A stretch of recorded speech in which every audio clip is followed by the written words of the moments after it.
And Tar Heel Nation and Justin, I know you're gonna like this topic. I think we have to start talking about the Bulls. Yeah, I I was just think gonna say that. Let's talk I about that. we'll talk about the Bulls as kind of our final topic of the day because right now DeMar DeRozan hit his second straight game-winning shot. I Yep. believe that they're top in the East currently, the number one. And right now, this team is playing with tremendous after having a tumultuous beginning of the week with all these people out due to COVID protocols with, guys like Zach Levine, Caruso, Lonzo just recently got in there. I think the biggest thing that we need to talk about right now is the fact that DeMar DeRozan has had a resurgence this year after people were questioning whether or not this kid or this guy, sorry, excuse me, he's not a kid anymore. But this guy was written off so many times before. He got to San Antonio. Everyone thought that his career was done. He had a revival in San Antonio. And now, as a Chicago Bull, signing that big contract, he's making some huge impact on this roster. I believe leading their team in scoring, and averaging 4.6 assists, 5.1 rebounds. This is team basketball that I'm saying, man. Um, Mhm.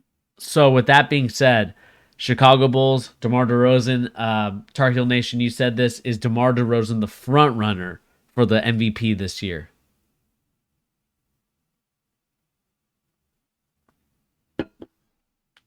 Oh, hang on one second, Tyrese, you there? Yeah, I can hear you were breaking up a little bit. Um, so is DeMar DeRozan the front runner for the MVP right now? Uh, the front runner? No, I wouldn't say he's a front runner, but he's definitely in consideration. Maybe the third guy in line behind probably Katie. No particular order. Katie, Steph, Giannis, and then it'll probably be DeRozan. Um, but those are the four. But nah, he wouldn't be the lead. He wouldn't be the leader in my estimation. Mm-hmm. Do you have Uh, I mean, what was where do that? you? I mean, where do you rank? Like, so another guy that could be considered in this race from Chicago is also Zach Levine. He's also playing at a tremendous level currently. They have two guys that are averaging 26 a game, while the other guys are kind of Mhm. averaging 16, 15. Just kind of doing their thing. That's And fine. Yeah. when we look at the rest of like kind of the MVP leaderboard according to the NBA from December 31st before the new year started, they have Giannis, Hmm. they have Kevin Durant, they got Steph Curry, they got Jokic, they got Gobert, and then they got Chris Paul, James Harden, DeMar DeRozan, Joel Embiid, and Zach Levine. Um, so, is there anybody on this list that you would move down, move up? Like, is DeMar DeRozan in I top would move. five? I would move Jokic down. The Nuggets just been playing very poorly. Um, I think he would have to get moved down probably to 5 or 6. Uh, yeah, I mean they're not playing too good of a ball right now.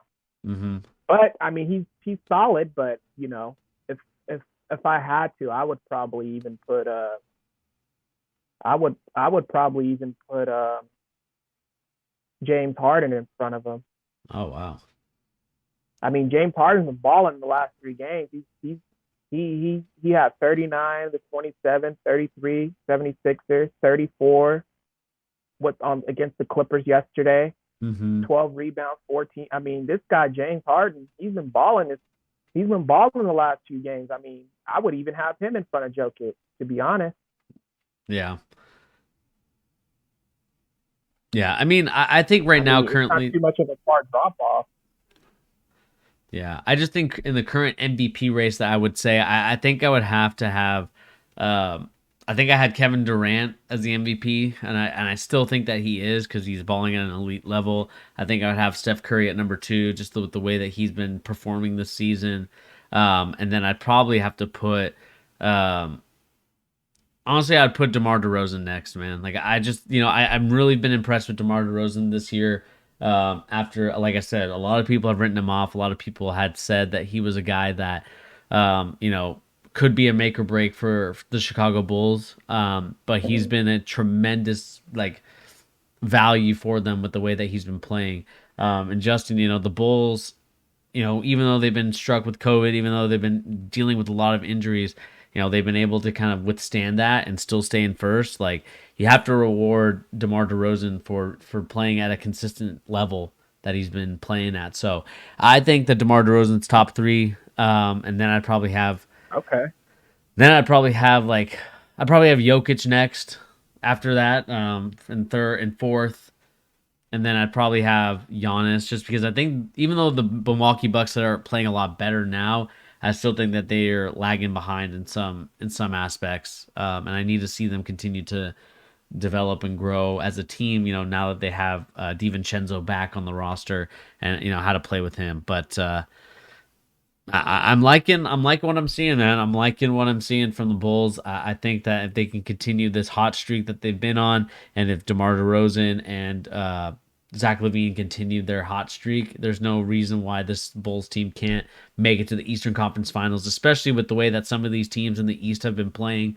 Currently, if we look at the standings that I'll show you, or I'll show people at Yeah. home, I mean, you have like Toronto struggling, you have the Pacers struggling, you have the Hawks, who were supposed to be in the top four, also struggling. So I think Chicago, man, they're looking pretty nice right now.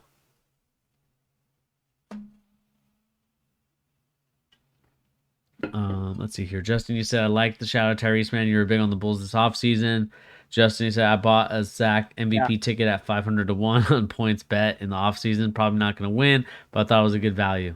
Hey, man. I mean, I think that it's not a bad shout, especially with Zach Levine having other teammates to kind of help him out. He's not necessarily the focal point, in terms of, like, double teams, or kind of building around him to have him go. But Just to go back to your point of who you thought was going to be MVP, my standings would be Stephen Curry, Kevin mhm, Durant, Giannis, and then DeMar DeRozan. Um, just because, I mean, the Bulls have a lot of talent around him: Vucevic, Zach Levine, Lonzo Ball. I kind of have to deflate that and move him out of the top three, but he would have to be, right in that fourth spot for me. First it would have to be Steph Curry, just because I already know one of these games he's gonna hit for 50 and his average is just gonna go up, and then he's gonna get yeah, hot, hit a 30 something, 40 something, and then he's gonna get voted to be MVP. And then Klay Thompson's coming back, so they're gonna be first in the West. I think this just has Stephen Curry written all over it. yeah, As far as MVP, Katie, he's had a good season, but you know, he they would have to be damn near the same uh, record as the Warriors, because record hmm, plays a factor into this too when they're doing all that, yeah. voting. So yeah, I would have to have Steph one, KD two, Giannis three, and then DeMar four. Yeah, I mean, I think that, definitely, kind of going back to the original question is, is DeMar DeRozan the front runner? I don't think any of us think that he's the front runner, but we do have him in the conversation because we have to recognize his game. Like, he's been playing at a tremendous level. He's playing at a ridiculous pace. And I just Yeah, think they're that loaded, man. and it just, like, it's going to be a tough Eastern Conference, like, semifinals and even finals, with the way that some of these teams have been playing. Brooklyn with their three-headed monster, Milwaukee, the NBA Miami champ, though, Miami Miami's hasn't still even in the got started yet. They haven't even got Victor back. They haven't got Bam back. They're balling with guys in the third string, five exactly. game winning streak. So Miami, hey, they PJ's there now. They can really make a run, you know. But I just think, man, like honestly, with all kind of off subject, but a lot of these teams are great, but with all this COVID stuff going on, man, like I wonder how they're gonna do, like the testing and everything. I honestly think for the playoffs, like once we get near that, they should like just pick four locations or something, because if we have players out in the playoffs, like the Bulls, for example, who are balling out, it's a problem. Yeah. But yeah, because there's a lot of great teams, man, and who are loaded. But hey, if players aren't healthy and stuff and able to Yeah. pass protocols, it's kind of like, damn. Yeah. I just think the problem with that for the owners, perspective is that they're not going to make a lot of money doing the bubble. And I know that you can make an argument that it's like championship over cost or over profits, but for these owners, they have already said that they are not I doing just that. think, yeah, I just think it would be unfair, right? Because like if you have, let's just say the Bulls are going game 1 or game 2, and you have to be out 5 days, right? They're Yeah, missing 2 games, yeah, so so yeah, it's it's kind of like you have to be smart because you can lose. You want to win a championship, or do you? Because if you win a championship, the revenue is going to come, right? The revenue is going to come because fans are going to be buying jerseys like hell. They're going to be buying all types of gear. So, I mean, fans can still come. I would just pick locations to where it's safe, because if you're playing, let's just say Miami, for example, where the rules are less, and you have a whole bunch of fans, like, it's a high risk, high reward. I understand what you're saying. That these owners wouldn't allow it, but it's kind of like, hey, you might not even get there if you got 4 or 5 guys out, key guys, right? yeah, Like you're not gonna go anywhere.